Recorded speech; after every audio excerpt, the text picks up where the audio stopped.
Halo, assalamualaikum warahmatullahi wabarakatuh. Oh, para generation Z, kali ini saya akan bicara masalah meritokrasi. Nah, ini penting.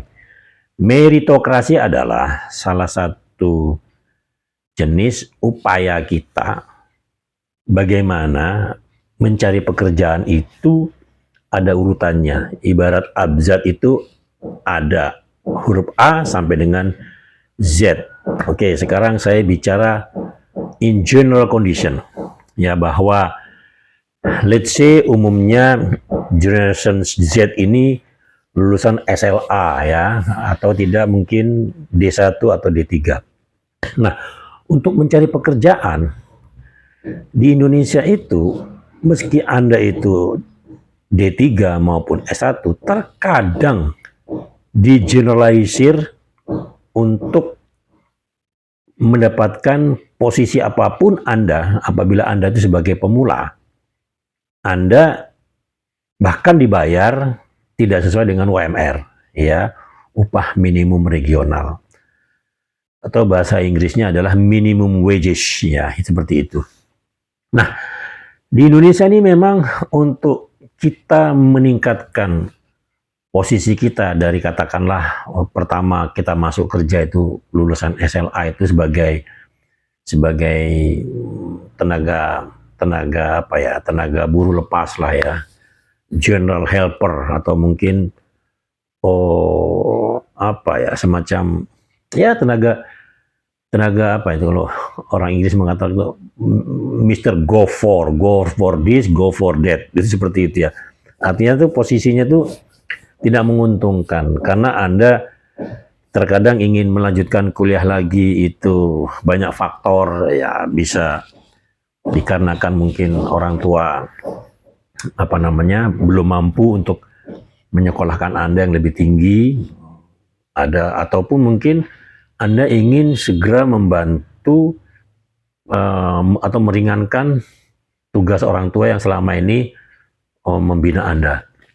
Nah, untuk katakanlah posisi pertama Anda mendapatkan pekerjaan ya mungkin sebagai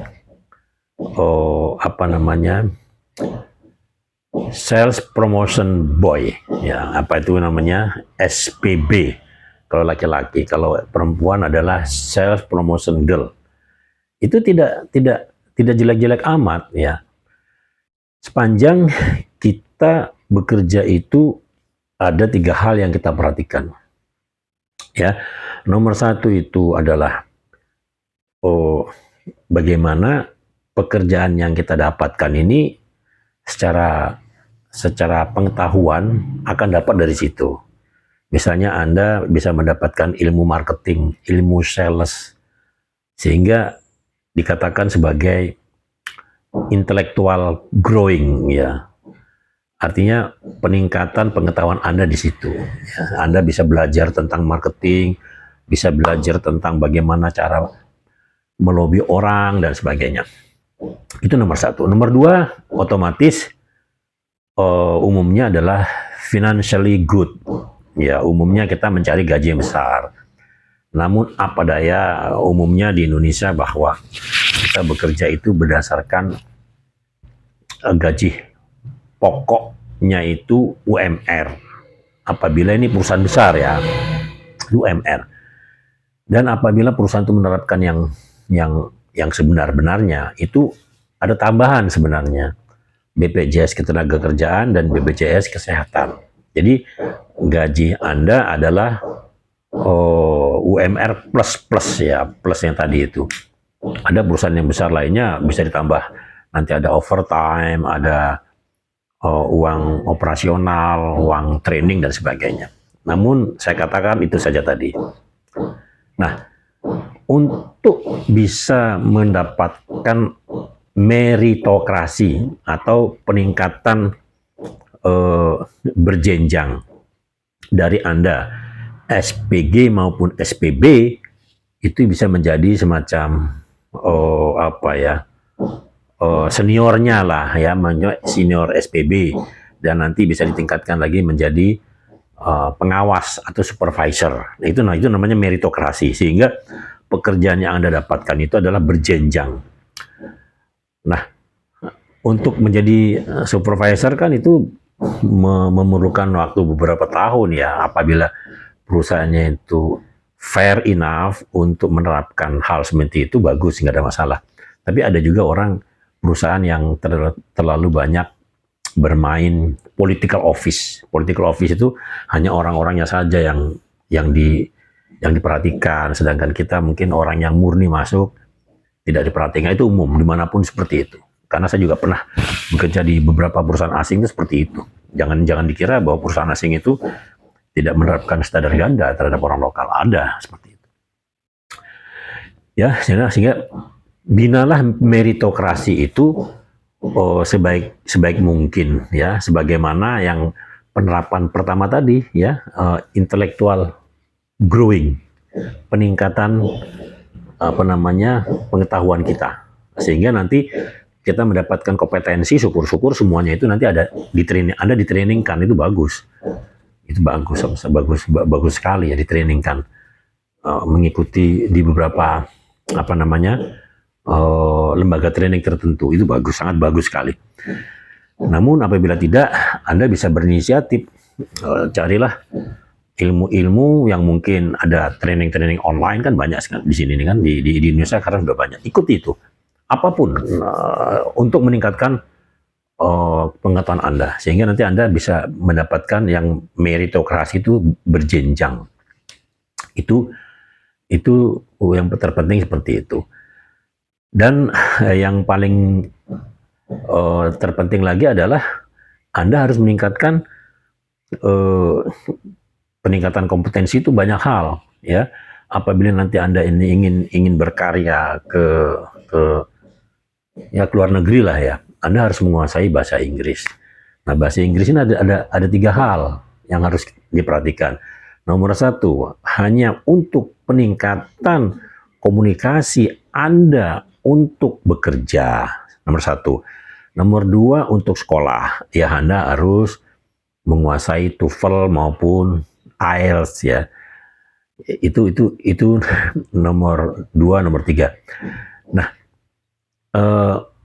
yang selanjutnya adalah apabila Anda mungkin ingin menjadi profesional, misalnya ingin menjadi penulis ya, wartawan, itu kan memerlukan bahasa Inggris yang cukup lah ya. Nah, apabila Anda dan itu tujuannya hanya untuk meningkatkan profesi saja, cukup yang nomor 1, ya Anda bagaimana mengerti basic grammar secara garis besar. Setelah itu baru Anda dapat berkomunikasi bahasa Inggris dengan pasif, tidak apa-apa. Yang penting Anda bisa berkomunikasi. Karena jangan minder, di luar negeri pun orang tidak semuanya lancar berbahasa Inggris. Seperti itu. Sehingga apabila kita mempunyai percaya diri, confident untuk berbicara, itu bagus. Nah, caranya banyak untuk kursus bahasa Inggris ini. Bisa juga Anda melalui privat, karena Anda kan sibuk bekerja. Anda juga bisa melalui online. Itu bisa. Apabila Anda bisa menyempatkan waktu, Sabtu Minggu, itu bagus. Ya, Anda bisa ikut privat. Atau mungkin ada kelas-kelas tertentu yang dibuka Sabtu dan Minggu, weekend. Ya, weekend. Nah, sehingga Anda harus menguasai di situ. Nah, apa dasar yang supaya Anda itu bisa menguasai bahasa Inggris? Nomor 1 yang harus Anda kuasai adalah vocabulary. Ya, vocabulary ini penting. Ya, kosakata. Kosakata itu kan dipersempit ya. Sebenarnya secara general ya, artinya ya kamus ya. Kalau kamus kan sangat tebal, itu kita menguasainya itu luar biasa. Banyak. Nah, untuk menguasai kosakata itu yang paling penting adalah Anda menguasai kosakata tentang keadaan diri Anda dulu, ya, human body. Ya, human body itu bisa seperti ini: hair, rambut; head, kepala; eyes, mata; nose, hidung; mouth, mulut; cheek, pipi; neck, itu leher, dan seterusnya. Ya, itu basicnya. Anda nanti bisa mengetahui lagi lingkungan rumah Anda. Misalnya rumah itu ya kita tahu apa itu rumah itu, house ya kan, ada door itu apa namanya, pintu, window itu adalah jendela dan seterusnya. Anda ketahui di situ. Nah lantas kosakata di lingkungan Anda bekerja apa saja ya. Misalnya teman-teman ada, misalnya Anda bekerja di sales promotion girl atau sales promotion boy itu di lingkungan stand motor misalnya. Di situ ada namanya bicycle ya kan. Ada desk, ada administration desk, ada office desk, ada macam-macam di situ. Ada keys, ada toolkit, ada apa namanya? General apa namanya? Apa itu? Kompresor untuk memompa dan sebagainya. Hafalkan di situ.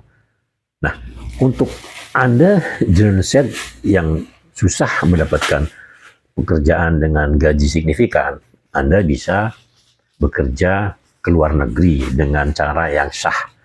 Karena di luar negeri itu ada lowongan, ya di Eropa itu Slovakia itu Anda harus mengetahui pengetahuan bahasa Inggris basic. Anda harus lulusan SMA. Itu di Slovakia. Slovakia itu adalah pecahan dari Yugoslavia, Eropa Tengah. Di Polandia tidak perlu menguasai bahasa Inggris. Yang penting Anda sehat jasmani dan rohani. Cukup ijazah SD saja. Disinyalir di Polandia itu banyak orang yang belajar bahasa Indonesia. Mengapa saya juga tidak tahu. Kalau dilihat sejarah dari benderanya saja, ya putih merah itu dibalik kan jadi merah putih. Nah, mungkin dari situ mereka terinspirasi ingin belajar bahasa Indonesia. Karena kan Indonesia ini kan negara terbesar penduduknya, nomor 4 di dunia kan, nomor 1 India, nomor 2 Cina. Jangan salah ya, ini insya Allah sekarang terbalik, bukan lagi Cina, tapi India nomor 1, nomor 2 Cina, nomor 3 Amerika, nomor 4 Indonesia, nomor 5 saya nggak tahu, mungkin ada Rusia, Brazil dan seterusnya. Bisa lihat di Google ya.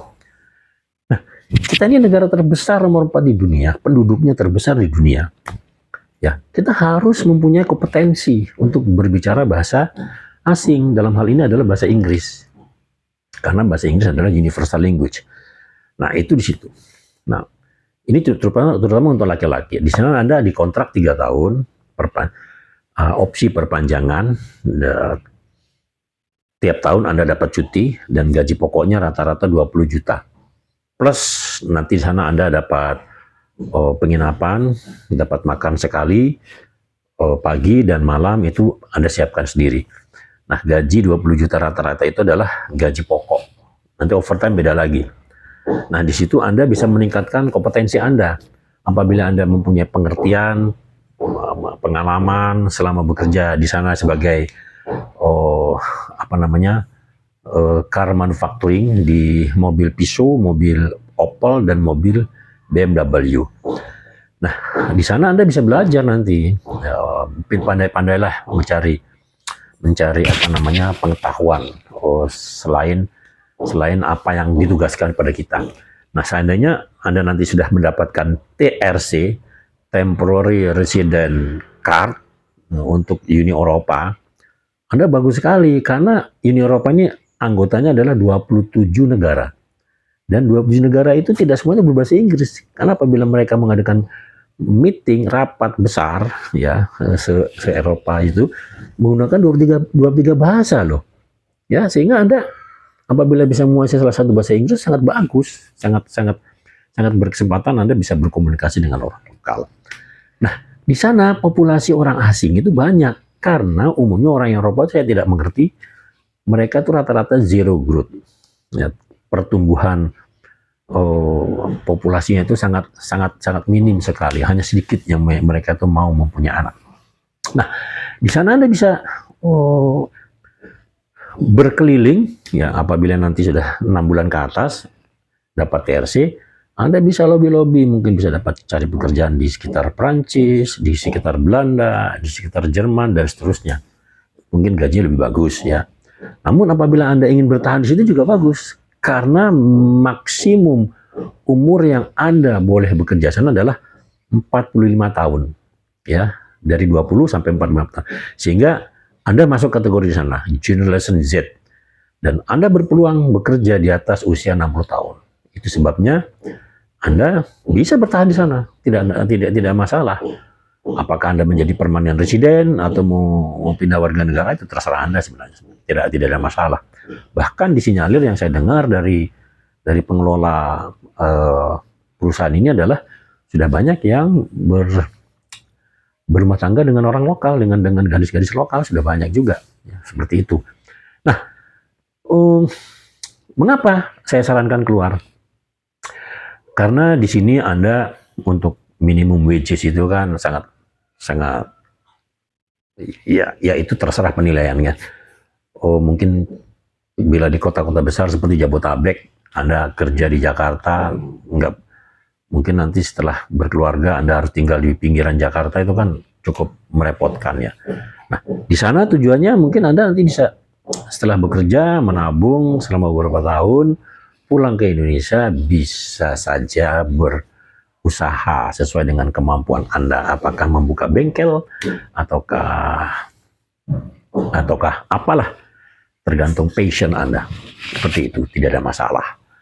Ya, sehingga terjadilah di situ yang namanya meritokrasi, ya, kenaikan pangkat atau jabatan Anda yang berjenjang. Jadi jangan bekerja itu business as usual, artinya yang penting saya nggak nganggur bekerja, itu jangan. Seperti Anda harus punya cita-cita meningkat dari mekanik menjadi pengawas dan seterusnya menjadi owner bahkan, ya, sebagai usaha apabila Anda membuka usaha. Sehingga itulah yang namanya meritokrasi. Jadi meritokrasi itu jangan diabaikan. Memang benar di Indonesia ini quote and quote tidak berlaku yang namanya meritokrasi apabila Anda bekerja di perusahaan swasta. Kenapa? Karena kadang-kadang who you know bukan what you know, ya kan? Siapa yang Anda tahu dimasukkan di situlah. Nanti ujuk-ujuk Anda sudah lama bekerja di situ, ujuk-ujuk ada pengawas Anda yang baru masuk bekerja yang dia tidak mengerti apa-apa. Di situlah kejadian seperti itu. Demikian juga di trias politika seperti itu. Ada yang tidak berjenjang. Nah, yang di meritokrasi itu hanya berlaku di negara yang benar-benar sudah cukup maju, ya. Indonesia bagaimana ya? Anda terapkanlah diri sendiri, untuk diri sendiri, paling tidak Anda itu laku untuk bisa bekerja secara internasional di luar negeri. Itulah kira-kira pengertian tentang meritokrasi, sehingga Anda bisa mengerti. Jadi jangan bekerja itu saja. 3 hal yang pertama yang perlu diperhatikan ya. Bekerja itu nomor 1, intellectually atau kompetensi growing, ya. Anda meningkatkan kompetensi Anda, itu nomor 1. Nomor 2 adalah otomatis ya financially survive, ya tidak menjadi bilioner juga apa. Itu financially survive untuk Anda. Yang nomor 3 adalah harus ada yang namanya social impact. Social impact itu adalah ya di weekend Anda bisa beraktivitas, ikut keadaan sosial di lingkungan Anda, di lingkungan RT Karang Taruna, terutama bagi orang-orang yang sibuk sekali ya, dari Senin sampai Jumat sibuknya luar biasa, pulang sampai malam, sehingga sangat tidak dimungkinkan untuk bersosialisasi itu di lingkungan kita itu untuk Sabtu Minggu. Jangan seperti itu. Anda harus punya social impact. Ya, social impact seperti itu. Anda harus aktif juga di lembaga-lembaga sosial, ya. Bisa dipilih apapun Anda maunya. Nah, setelah itu nanti yang paling itu network, ya, link, paling berinteraksi antara warga segala macam. Itu sangat baik untuk kita. Sekian dari saya, silahkan di subscribe, like, and share. Dan nanti Anda akan mendapatkan video-video yang bermanfaat lainnya dari kami. Sekian, wassalamualaikum warahmatullahi wabarakatuh.